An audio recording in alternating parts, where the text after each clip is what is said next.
Regarde cette vidéo uniquement si tu as vu la partie 1. Bon, Elika Beauty, quand même tester les produits et essayer de voir. Là, je vous rappelle qu'il n'y a pas de contenance. Attends, quoique... Ah ouais, bah ouais, l'étiquette. Alors là, regardez. Oh putain, regardez. Excusez-moi, j'ai dit un gros mot. Il y a un problème. Crème unifiante. J'ai demandé un fond de teint. J'ai demandé un fond de teint, pas une crème unifiante. Et en plus, mais la catastrophe, regardez-moi ça. Il y a écrit 50 ml. Ça là, vous voyez? Ça là, ça fait 10 ml. Là, il y a écrit 50 ml. Punaise, mais c'est des...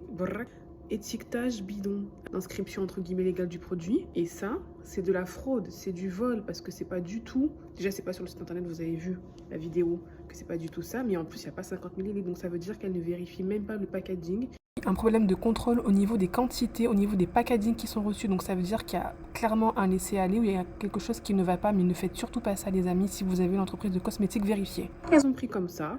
Elles ont dit comme ça, et voilà, dans tout le temps, je vous déconseille cette marque. Ça fait 10 ml. Vous croyez qu'il y a 5 fois ça là-dedans? C'est pas possible. C'est un truc de fou. Là, il doit en avoir maximum. Elle est là, regardez.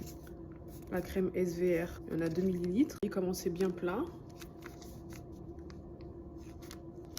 Il n'y a rien, hein. Il y a 1 ml, et encore, il y a 50 ml. Donc, elles sont même pas capables de regarder un bon packaging. Ça, vous savez ce que je vais faire? Eh ben, vous savez quoi? Je vais pas ouvrir l'échantillon. Ça m'intéresse plus de savoir la couleur. Je suis sûre que c'est à côté de la plaque.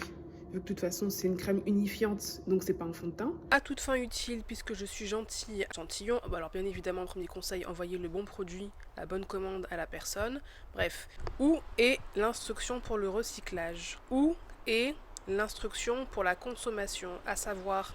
soit la date limite de consommation, d'utilisation, soit la durée de conservation. Où est-elle? Où est l'adresse du distributeur? Où est le pays de fabrication? Bref, vous voyez que c'est encore très amateuriste. Il manque également le numéro de lot qui permet la traçabilité, c'est extrêmement important. Là, on est sur quand même des cosmétiques, des choses qu'on va appliquer sur la peau, ainsi que le pays de fabrication. Donc, c'est vraiment extrêmement léger. On a l'impression qu'elles s'en foutent ou qu'elles ne gèrent pas le site. Je sais pas ce qui se passe, mais c'est quand même très grave. C'est des cosmétiques, c'est encadré. On ne fait pas ce qu'on veut.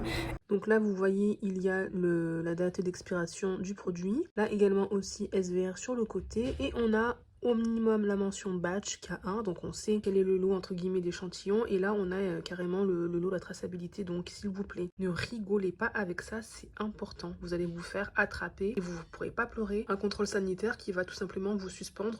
Bon, la vidéo se termine ici, je suis blasée, le rouge à lèvres on verra plus tard, je suis vraiment dégoûtée en fait tout simplement de cette expérience client.